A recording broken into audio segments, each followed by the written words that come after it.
I'm Les Telvio, as he said, and I just want to start off by saying these aren't sunglasses.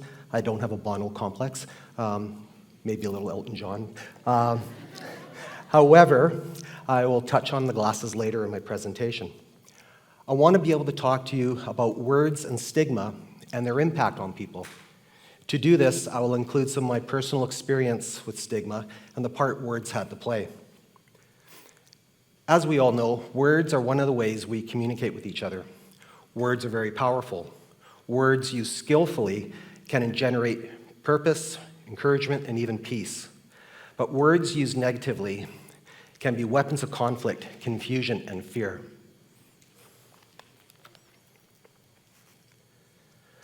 One positive example is when Prime Minister Winston Churchill, during the Battle of Britain in World War II, when they were facing a daily bombardment, London and surrounding cities were being bombed on a daily basis. Prime Minister Churchill wanted to unite his country and bring them some hope. And he gave an address to the nation, and one line that really stood out in that address was, "Never, never, never give up." This stirring speech gave his country the hope and determination when all seemed lost. One of the most powerful and unique words I know is credited to the Finnish people. It is called sisu. There is no direct English translation to describe its meaning. In fact, there have been several books written about this one word trying to explain its meaning. But to use simple terms, which really doesn't do it any justice at all, it means to have courage, determination, and the will to go on. It has become such an important word for me personally that I have sisu tattooed on the inside of my arm as a daily reminder. Words can also attach stigma, and that is why I'm here today using my words. 4 years ago, returning home from a road trip, my wife and I were involved in a car accident. We were hit by a distracted driver. My wife, she suffered soft tissue damage, and thankfully she recovered rather quickly in a period of a few months. I suffered a TBI, or a traumatic brain injury. This is caused by sudden trauma to the brain. Originally, when I was in the emergency ward, I was told I had a severe concussion. The right side of my head, my face, my neck were all numb. You can imagine how scary that was for me. I thought I was having a stroke. My understanding of concussions was very limited as well, and consisted of maybe when a hockey player got an elbow to the head or he banged his head on the ice, they'd have a headache for a couple of days and then recover. I now know that it is so much more. In fact, according to Brain Trust Canada, there are 200,000 concussions a year in Canada. TBIs are the leading cause of disability globally. 2% of our population is living with a TBI, and that doesn't sound like a lot, but when you figure the number in, that's 80,000 people. 1/3 are female, 2/3 are male. Close to 500 people daily are affected by a TBI. Half of people affected by TBI are affected with depression within the first year, 2/3 within 7 years. TBIs are reported to increase PTSD. A Canadian cohort study found adults with concussions are 3 times more likely to commit suicide than population norms. 50% of patients experience personality changes, irritability, anxiety, depression after a concussion. I was impacted with a variety of symptoms that the doctors hadn't prepared me for. They hadn't told me you could expect this to happen or this you'll be experiencing. I was left to discover them on my own. Only after discovering different symptoms and my going back to the doctor was I told what was happening, but not before I started having anxiety or panicking. I suffered from severe headaches that would bring me to my knees. Headaches where I would lie in darkness for hours at a time with a blanket pulled over my head. Headaches I still experience today. I have sound and light sensitivity. That is why I'm wearing these glasses. That is why I have a device in my ear to cover certain frequencies so I don't hear them. I have anxiety driving in a car. I have anxiety having to face the day and fear of struggling or interacting with others. Depression. I felt so alone and hopeless. Or panic attacks. One time I was in Walmart picking up a few things that we needed at home, and I no sooner was in the store pushing a cart that I had a panic attack, and it felt like people were coming at me from all directions. They were coming from the left and from the right, in front of me, from in behind. I just wanted to lie on the floor in a fetal position. I thought I was completely losing it. I had word-finding issues, and I still do. Mental fatigue, where it's near impossible to function normally. Mental fatigue usually causes me to crash cognitively. When mental fatigue sets in, it means I won't be able to carry on a conversation with you. It means I'm not capable of making maybe a sound decision. I should put that off. I had suicidal ideation. I was thinking of different ways to end my suffering, ways that would be quick and painless, as I saw this as a viable option to end my suffering. I didn't know how to use my words.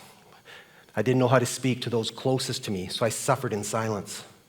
When people mocked my speech, like making Elmer Fudd impersonations, when I struggled or telling me to get on with it, if I was stuck trying to pull a word in, I really felt less than, that I didn't measure up, and I also felt hurt, because sometimes it was those closest to me that may have made some of those comments. Others would make comments about me wearing my tinted glasses inside, assuming that they were sunglasses, so they'd have some smart-ass comment to make, like, it's not sunny in here, or you don't look cool wearing a pair of sunglasses to a Zoom meeting. It was embarrassing, and it would shut me down. My headaches would cause me to leave work, meetings, social settings, so people thought I was being antisocial, or that I wasn't pulling my weight, or doing my fair share. They would say things like, suck it up, get over it, quit being a baby. Quit being so antisocial.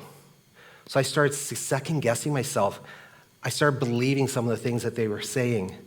I began avoiding people both socially and professionally, as I felt less than, useless, and unworthy. And truthfully, I felt using avoidance was a safer way of going on. But one day, everything changed, everything came to a head, and I no longer was just thinking about suicide. I was now actually making my plans that I had the means to carry out. I felt so alone, I felt shame, desperate, and I had no other option. I saw this as a way to end my struggles and my shame with what my TBI had done to me. But then I reached out in desperation to my doctor. Thankfully, he said, come in, we'll see you right now. And in between sobs, we discussed how I was feeling.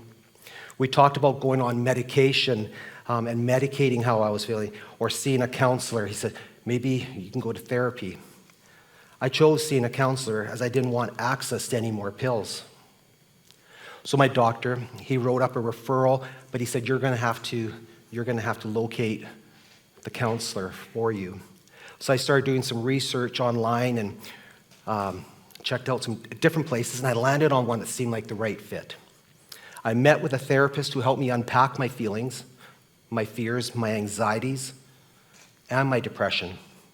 She used her skills and empathy. She demonstrated compassion, and she used words of affirmation. She had me take the negative thoughts that I had about myself and instead think about what I'd rather believe about myself. And she helped me get to a place where I could start talking and process my feelings, emotions, and thoughts. This is something I'd never done before. Everything had been just bottled up inside. I hadn't shared with others before, and now all of a sudden I'm talking, and I'm seeing a counselor. And talk about attaching stigma to oneself. All of a sudden you're seeing a counselor, oh, something must be wrong. But seeing a counselor is something everybody should have. Just like they have a dentist, you should have a doctor, and you should have a counselor.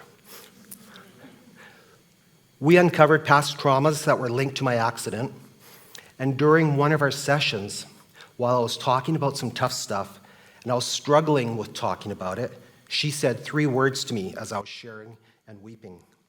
3 words that she's likely said hundreds of times over to other people. 3 words.